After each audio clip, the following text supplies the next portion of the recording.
Olá pessoal, sou Cristiano José Pinto, acadêmico do curso de Bacharelado em História pela Uninter.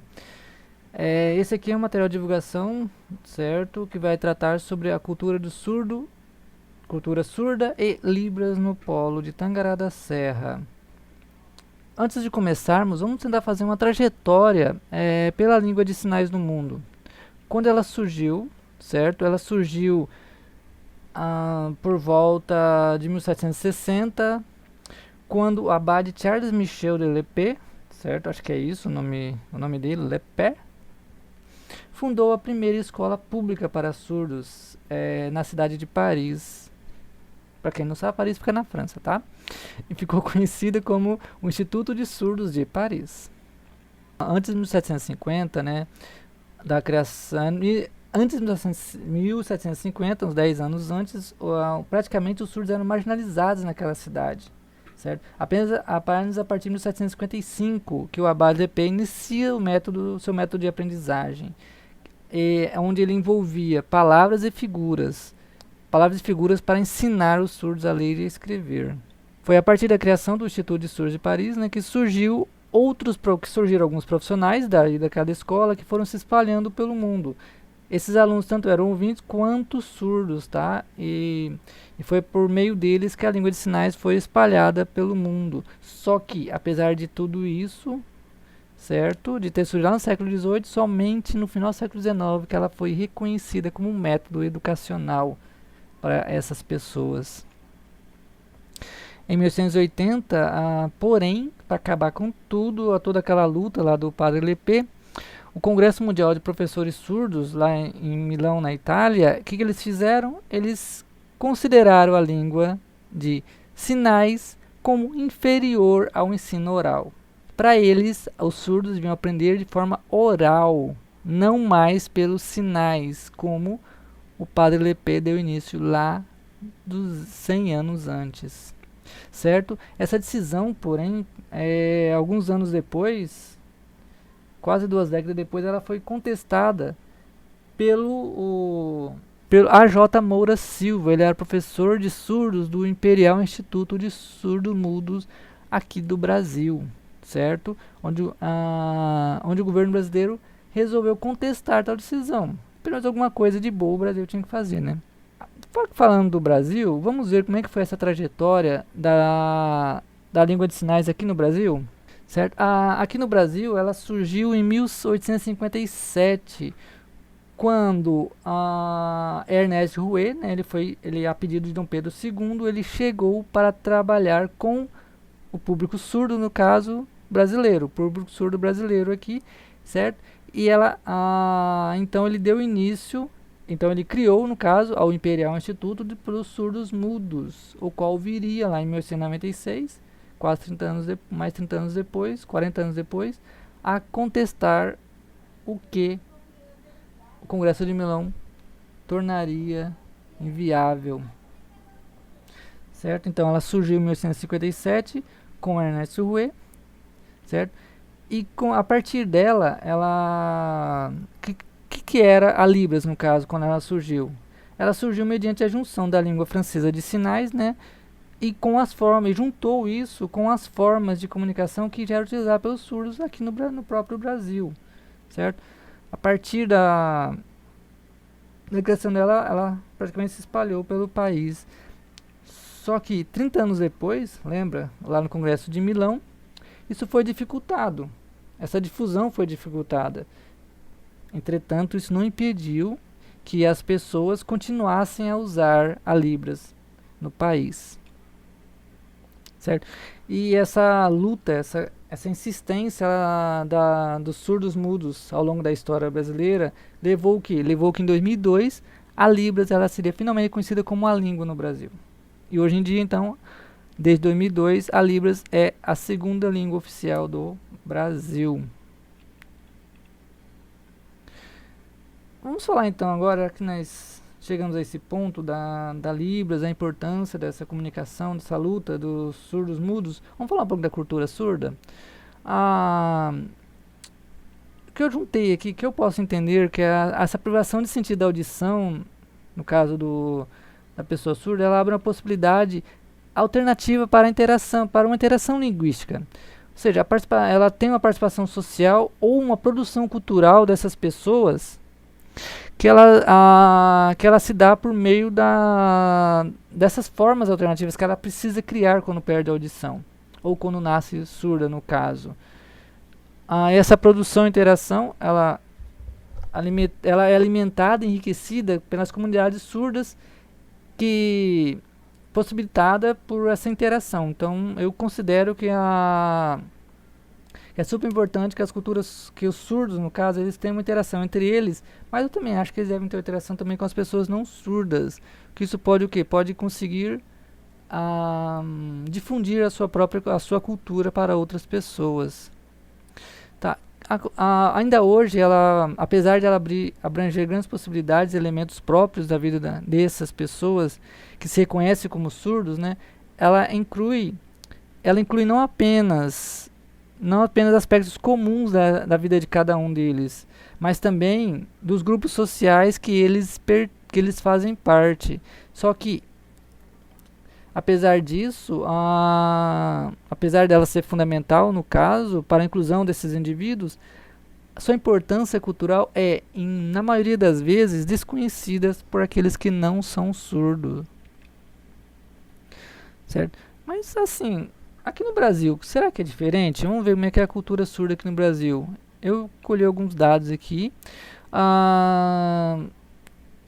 Segundo o Instituto Brasileiro de Geografia e Estatística, né, o IBGE, de 2000 até para 2020, o número de pessoas com algum problema relacionado à surdez aqui no país, ele saltou de 5,7 para 10 milhões de pessoas.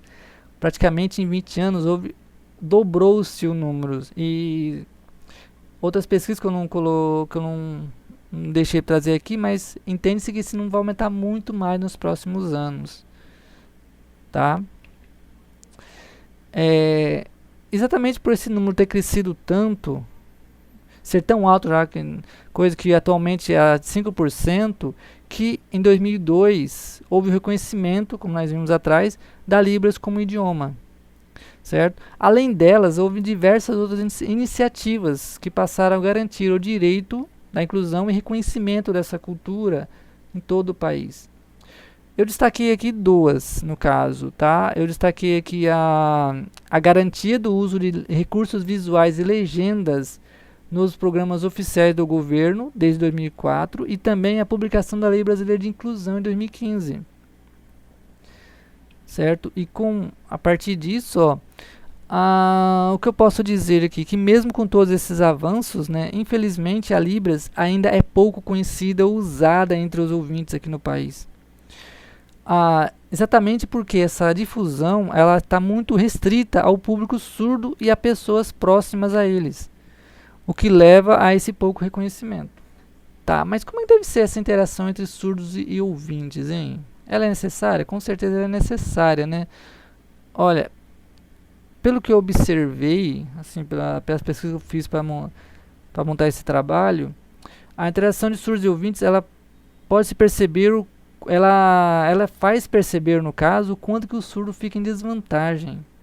Observe só, ele é falante de uma língua que é utilizada por poucas ou quase nenhuma pessoa, inclusive entre aquelas que ele convive.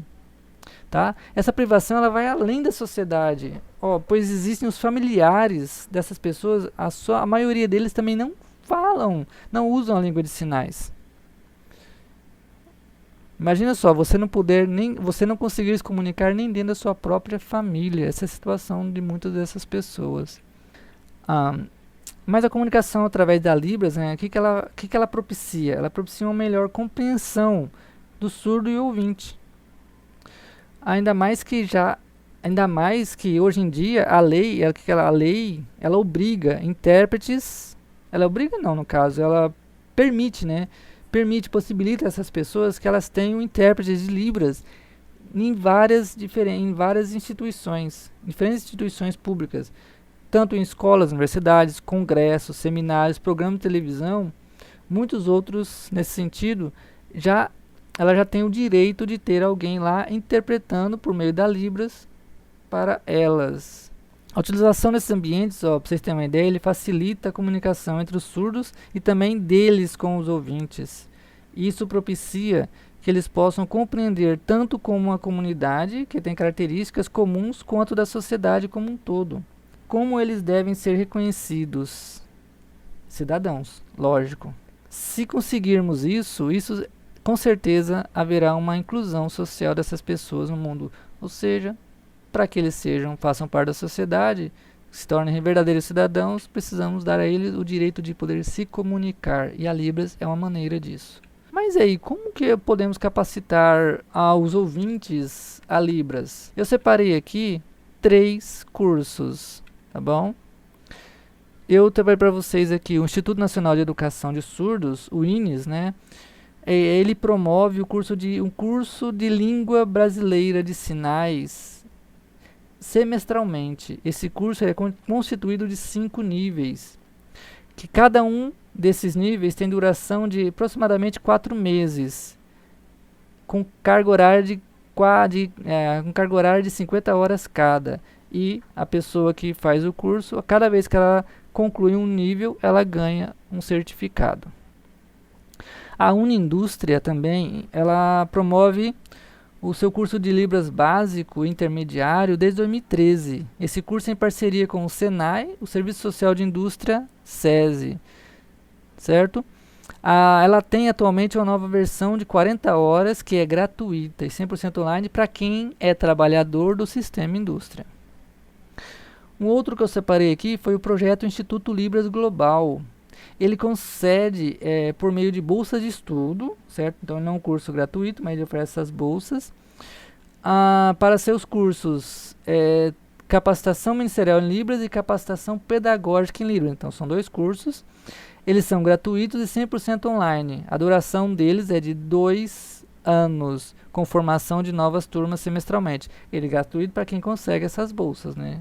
Eu não consegui encontrar certinho se são 100% de bolsas ou se há um número limitado de bolsas, tá bom? Mas quem tiver interesse é só dar uma pesquisada lá que vocês vão se inteirar melhor. Mas não são só apenas esses 3 cursos, tá, pessoal? E também não são apenas institutos voltados apenas ao público, à cultura surda, que vai dar esses cursos. Vocês também podem encontrar em várias instituições superior ou de ensino técnico também, certo? Ou vários cursos espalhados pela internet, ou mesmo os cursos de preparação, como o Senai, tá? Vocês vão encontrar também. Eles oferecem curso de formação para quem precisa ou pretende, né, se especializar em Libras ou aprender a se comunicar em Libras. Quais são as experiências? Agora, pessoal, vamos tentar ver como é que foram as experiências sucedidas que ocorreram em Tangará da Serra, a cidade que eu moro, aqui na nossa região. Eu separei 2 casos aqui, certo? O primeiro foi a Escola 13 de Maio, que em 2017 ela ofereceu o ensino de Libras aos estudantes, né, por meio do projeto Ampliando as Fronteiras de Comunicação, certo? O que eu consegui descobrir em cima disso foi que atualmente esse projeto ele oferece agora um curso de Braille, não mais de Libras, mas já foi um avanço e ocorreu um sucessinho básico naquela época. Entre essas iniciativas que o projeto propiciou, foi que em 24 de abril de 2017 ainda, ocorreu um encontro dos estudantes da escola 13 de Maio, né, com profissionais e alunos do Centro Municipal Integrado de Educação Especial, professor Isolde Stork, que é uma escola para alunos especiais, não só surdos, mas também com outras deficiências, aqui da cidade. Já em 2019, no Bosque Municipal, teve outro encontro, dessa vez entre surdos e ouvintes. Ele reuniu alunos e professores do curso de Libras, do Mega Cursos, né? Mas também acadêmicos da Unemat, estudantes de escolas locais como a Isolde Stork e o Seja Antônio Casagrande. Também tiveram lá pessoas que já não estão mais na escola, nem mesmo na universidade, mas eles convivem com pessoas da população surda. Então essas foram as atividades do em Tangará da Serra. Agora, outra proposta que o trabalho estava dando para nós é a gente propor o que poderia ser feito no polo. eu propus duas coisas básicas. Uma delas é que seria essencial que tivesse alguém no próprio polo que fosse especializado em Libras, certo? Que você fosse intérprete de Libras para poder facilitar alunos que surdos, no caso, que fossem procurar por algum curso no polo pela universidade.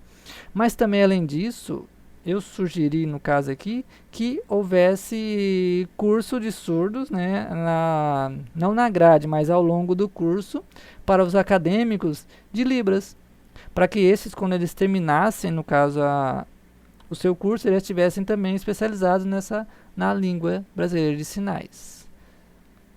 Tá, pessoal? Então esse foi o meu trabalho. Espero que vocês tenham gostado. Até a próxima.